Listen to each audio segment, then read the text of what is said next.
छठ का पर्व सामने है।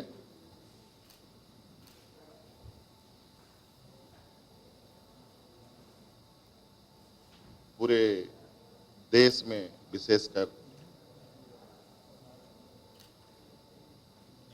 बिहार, झारखंड, यूपी इत्यादि राज्यों में इस पर्व की एक महत्ता है।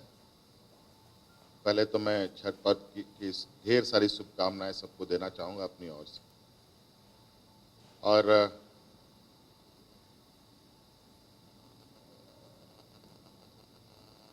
आपदा विभाग से जो गाइडलाइन जारी किया गया था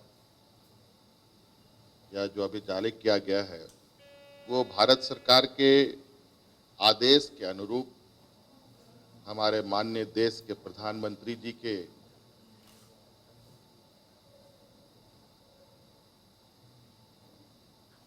वचनों के अनुरूप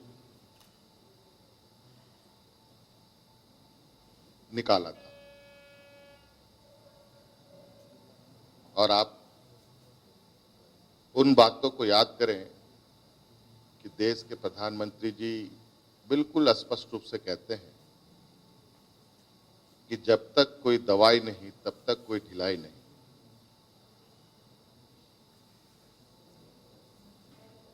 दो गज की दूरी जरूरी, ये हमारे देश के प्रधानमंत्री जी का है। बस यही दो लाइन उस आदेश में है जो मुख्य रूप से आज मेरी पहली प्राथमिकता है राज्य की जनता की सुरक्षा, उनकी जान माल की रक्षा। और शायद इस त्योहार और पर्व के माध्यम से अपने परिवारों के सदस्यों की लंबी उम्र की कामना भी की जाती है। और आज संक्रमण गया नहीं।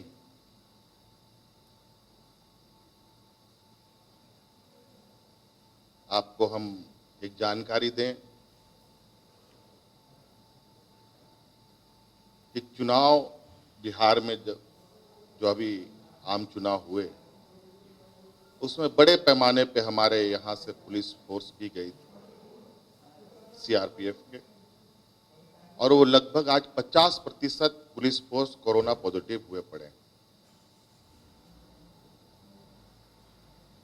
और बड़े पैमाने पे यहाँ से भी हमारे भाई बिहार गए हैं छठ के इस त्योहार को मनाने।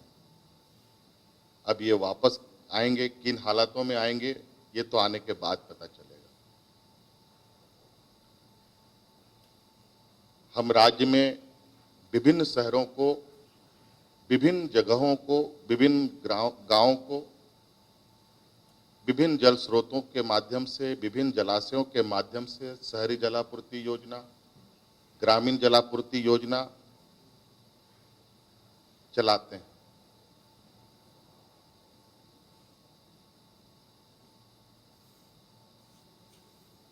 आज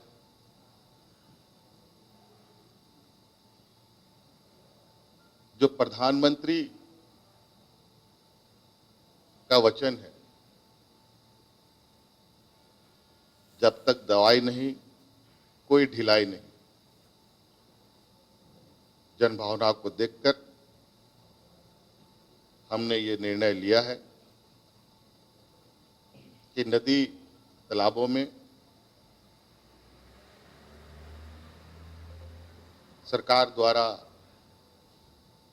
सोशल डिस्टेंसिंग, सैनिटाइजिंग, मुंह में मास्क लगाकर, 2 गज की दूरी बनाकर आप लोग इस त्योहार को मनाएं। और मेरा व्यक्तिगत आग्रह है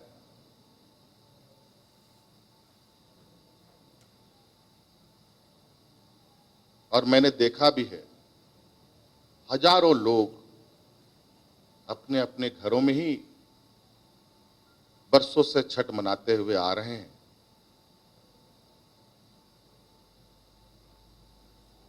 और इस बार भी, क्योंकि ये समय वक्त बहुत विपरीत है, आम जीवन के लिए, आम नागरिक के लिए कोरोना का संक्रमण अभी भी वातावरण में है। इसका कोई इलाज नहीं है, ये भी हम जानते हैं। इसका इलाज मात्र आपके पास खुद के हाथों में। उसको ध्यान में रखकर आप अधिक से अधिक घरों में ही इस त्योहार को मनाएं, ये हमारी अपील होगी। धन्यवाद।